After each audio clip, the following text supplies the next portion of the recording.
श्री जानकी जी ने, किशोरी जी ने सतानंद जी के कहने से जयमाल हाथ में लेकर कदम बढ़ाया राम जी तक पहुंचने के लिए। सतानंद जी मिथिला पक्ष का नेतृत्व कर रहे हैं, अर्थात श्री जानकी जी के पक्ष का नेतृत्व कर रहे हैं, और विश्वामित्र जी राम पक्ष का नेतृत्व कर रहे हैं, अयोध्या पक्ष का नेतृत्व कर रहे हैं। विश्वामित्र जी ने इशारा किया सतानंद जी को कि अब धनुष तो टूट ही गया कल की कथा में, लेकिन अब विलंब क्यों हो रहा, अब विलंब नहीं होना चाहिए। सतानंद जी ने इशारा किया, सखियों से कहा कि जाओ, मिथिलानियों से कहा जाओ किशोरी जी को लेकर के राम जी तक पहुंचो। सतानंद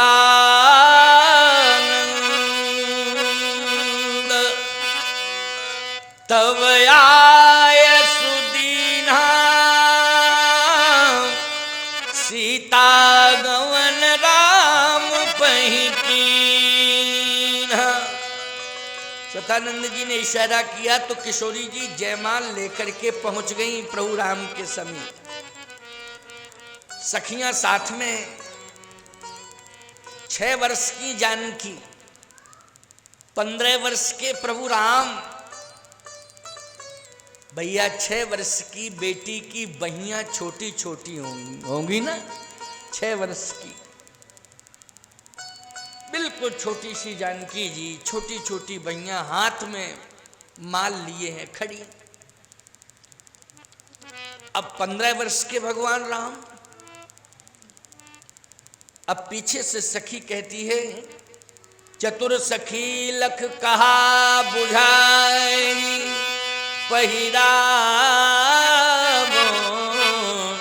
जयमाल सुहाई।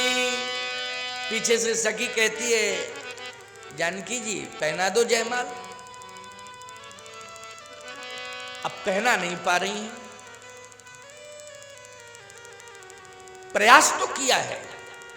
सुनत जुगल करा माला उठाई, लेकिन प्रेम विवश पहिराई न जाए। माला उठाई लेकिन पहना नहीं पाई, क्यों? प्रेम विवश। प्रेम तो प्रेम में माला पहनाने में क्या व्यवधान, क्या प्रेम व्यवधान बनता है? आपको मालूम होना चाहिए, माला में जितने पुष्प होते हैं वो पुष्प जो है सुमन होते हैं, और सुमन का अर्थ होता है सुंदर अंतःकरण, सुंदर मन। ये भी अर्थ होता है ना, सु मानी सुंदर और मन मानी अंतःकरण। इसका मतलब है कि पुष्प पवित्रता का प्रतीक होता है, पुष्प प्रेम का प्रतीक भी होता है। अच्छा, जब आप एक दूसरे से मिलते हो तो पुष्प ही तो अर्पित करते हो, हैं? माला पहनाते हो अथवा गुलदस्ता देते हो, ये नियम होता है, क्योंकि इसमें प्रेम है। ये केवल परंपरा ही नहीं है, माला पहनाने की परंपरा नहीं है प्यारे, केवल परंपरा ही नहीं है। माला पहनाने का अर्थ केवल सम्मान ही नहीं है, माला पहनाने का अर्थ है कि हम अपना प्रेम आपके ऊपर निछावर कर रहे हैं, इसका एक ये भी अर्थ है। हम अपना प्रेम निछावर कर रहे हैं आपके ऊपर, ये है अर्थ। सावधान, किशोरी जी जयमाल के माध्यम से समर्पण करना चाहती हैं, लेकिन माला उठाई परंतु पहना नहीं पाई।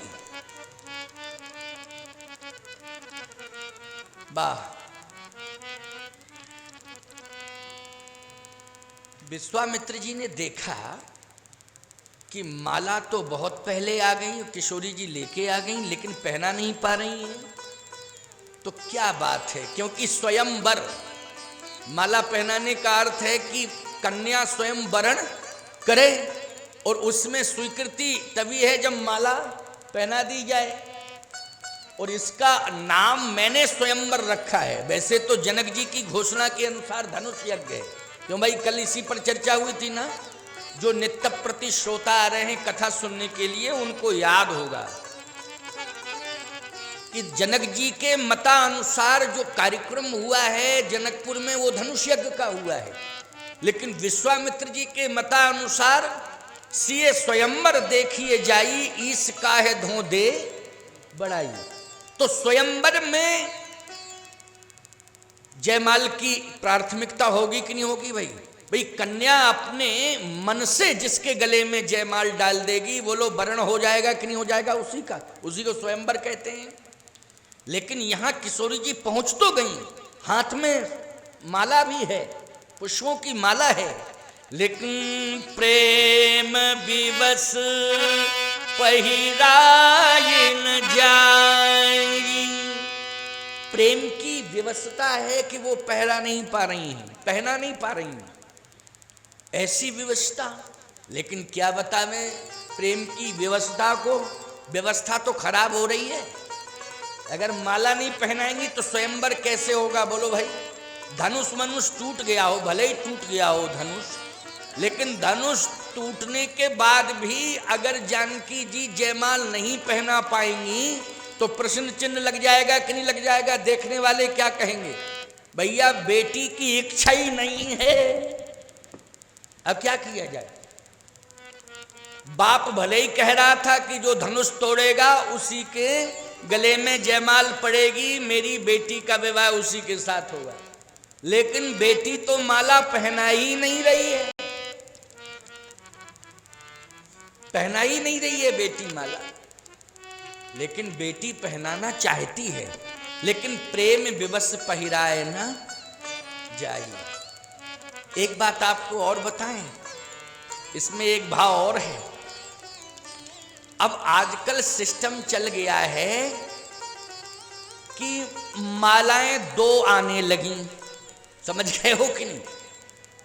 मैं कहता हूं जानकी जी को तो सखियों ने माला दे दी, लेकिन राम जी के पास मिथिला में ना माल है ना माला। क्यों भाई? अब माला कौन दे राम जी को? माला कौन दे राम जी को? हाँ, मिथिला की मिथिलानियों ने किशोरी जी को तो माला दे दी कि पहना देना, लेकिन राम जी खड़े हैं, अब उनके पास माला है नहीं। तो किशोरी जी सोच रही हैं कि मैं माला पहनाऊं और बदले में ये ना पहना पाए मुझे, तो रिस्पॉन्स क्या हुआ? क्यों भाई है? माला इधर से मैं पहनाऊं और इनके हाथ में माला है नहीं, तो ये क्या पहनाएंगे मुझे? रसकों का भाव है कि माला का अभाव है प्रभु राम के पास। किसका अभाव है? माला का। माला उनके हाथ में है ही नहीं, क्योंकि अब सिस्टम चल गया है, दो मालाएं आती हैं कि नहीं आती हैं, वो तो सिस्टम है। अब तो एक बात आपको और बता दें, पहले मिथिला में माला किसने पहनाई प्रभु राम के? जल्दी बोलो। किशोरी जी ने पहनाई कि नहीं पहनाई? वो आजकल की शादियों में देख लेना, दूल्हा ही पहले पहनाता माला। मैंने आंख से देखा है, भूल हो सकती उसकी, ऐसी हम मान रहे हैं कि उसकी भूल हो सकती। एक शादी में मैंने आंख से देखा कि पहले जो है वर ने पहनाई माला, बाद में वधू ने पहनाई माला। अच्छा, नियम क्या है सही बताओ?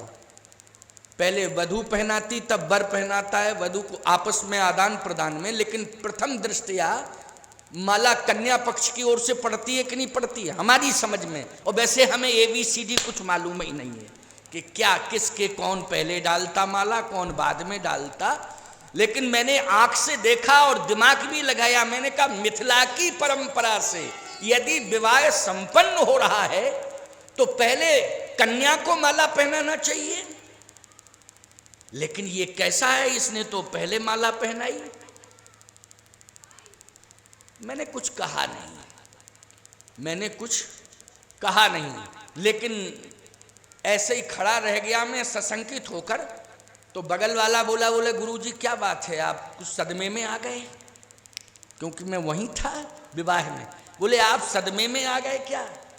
मैंने कहा नहीं नहीं, सदमा आदमा कुछ नहीं। बोले नहीं नहीं, आपने देखा और एकदम आप सशंकित हो गए, उस सदमे में आ गए, कोई बात है क्या? हमने कहा बात ये है कि कन्या को माला पहनाना चाहिए, पहले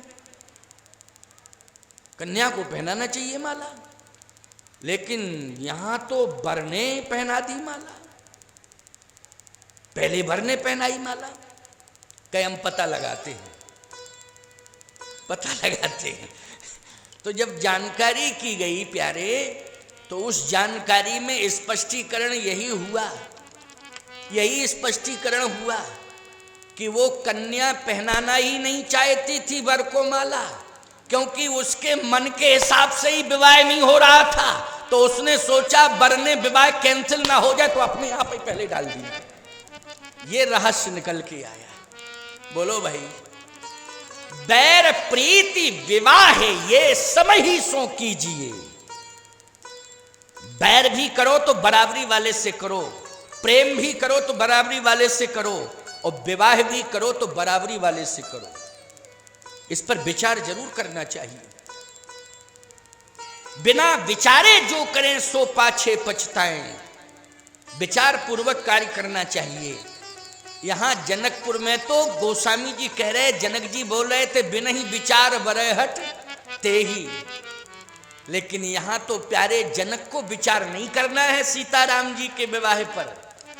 जनकपुर वासियों को भी विचार नहीं करना है सीताराम जी के विवाह पर, लेकिन विचार तो ब्रह्मा ने पहले ही कर लिया, क्योंकि जही बिरंच रच सिय सवारी, जही बिरंच रच सिय सवारी, जही बिरंच रच सिय सवारी, जही बिरंच रच सिय सवारी, तहि श्यामल बर रचेऊ बिचारी, तहि श्यामल बर रचेऊ बिचारी, तहि श्यामल बर रचेऊ बिचारी, तहि श्यामल बर रचेऊ बिचारी। तो ब्रह्मा जी ने पहले ही विचार कर लिया था कि नहीं? अब जनक जी क्या विचार करें और क्या जनकपुरवासी विचार करें? ब्रह्मा ने विचार कर लिया था, इसलिए विचार पूर्वक विधान बनाया, और विधान बनाया तो बर सांवरो जानकी जोगू, श्री राम जी स्वयं पहुंच गए। और किशोरी जी ने जयमाल उठाई, लेकिन पहना नहीं पाई। तो पीछे से सखियों ने कहा राम जी से कि प्रभु प्रभु सुनिए सुनिए, जानकी जी माला पहना नहीं पा रही हैं क्योंकि उनकी बाहें छोटी छोटी हैं। तो भगवान राम धीरे से कह रहे हैं कि तो मैं क्या करूं इसके लिए? अब बाहें छोटी छोटी हैं तो इसके लिए मैं क्या करूं? कहे आप ये करिए कि सिर झुका लीजिए, अगर आपका सिर झुक जाएगा तो किशोरी जी माला पहना देंगे, और माला पहना देंगी तो स्वयंवर हो जाएगा, और स्वयंवर का प्रमाण पत्र जब मिल जाएगा तो फिर कन्फर्म है कि विवाह मंडप के नीचे होगा ही होगा। लेकिन जब तक स्वयंवर नहीं हो जाएगा तब तक मंडप के नीचे प्रवेश कैसे मिलेगा? क्यों भाई? मंडप के नीचे तो बाद में प्रवेश होगा, पहले स्वयंवर हो जाए, स्वयंवरण। आजकल स्वयंवरण में भी होने लगा है ना वो रिंग सेरेमनी, क्या बोलते हैं, क्या है वो, यही बोलते हैं, हाँ रिंग सेरेमनी। ये बेटी लड़की लड़के को पहनाती है, लड़का लड़की को पहनाता है, कुछ पहनाते हैं उंगली में, क्यों? अंगूठी, अंगूठी पहनाते हैं। हाँ तो ये है ना, ये सब चलता है। लेकिन प्यारे यहाँ तो माला पहनाई गई, अंगूठी अंगूठी का कोई लेना देना नहीं। क्या पहनाई गई? माला। एक और संकेत है, 2 मिनट का संकेत है। पुष्प वाटिका में श्री जानकी जी का और भगवान राम का मिलन हुआ था। पुष्प वाटिका में हुआ था कि नहीं? पुष्प वाटिका में सखियां स्वयं लेकर के गई थी, गिरजा पूजन के लिए गई थी। जैसे हरिशंकरी माता का पूजन करने के लिए आप बेटियों को भेजो, और यहां पर हरिशंकरी माता की कृपा हो जाए आपकी बेटी के ऊपर, है ना, और वर मिल जाए। किसकी कृपा से मिल जाए? हरिशंकरी मां की कृपा से। तो फिर कहना ही क्या? बोलो भाई, कहना ही क्या? अच्छा, श्री किशोरी जी को भी गौरा जी की कृपा से मन जाहे राचो मिले सोबर सहज सुंदर, सामरो करुणा निधान सुजानशील स्नेह जानत रावरो। यही भांति गौर आशीष सुन सिय सहित ये हर्षित अली, तुलसी भवानी पूज्य पुनि पुनि मुदित मन मंदिर चली। बोलो, गौरा जी का आशीर्वाद मिल गया कि नहीं? ये हरिशंकरी माता हैं। बताओ, वहां गौरा जी थी ना जनकपुर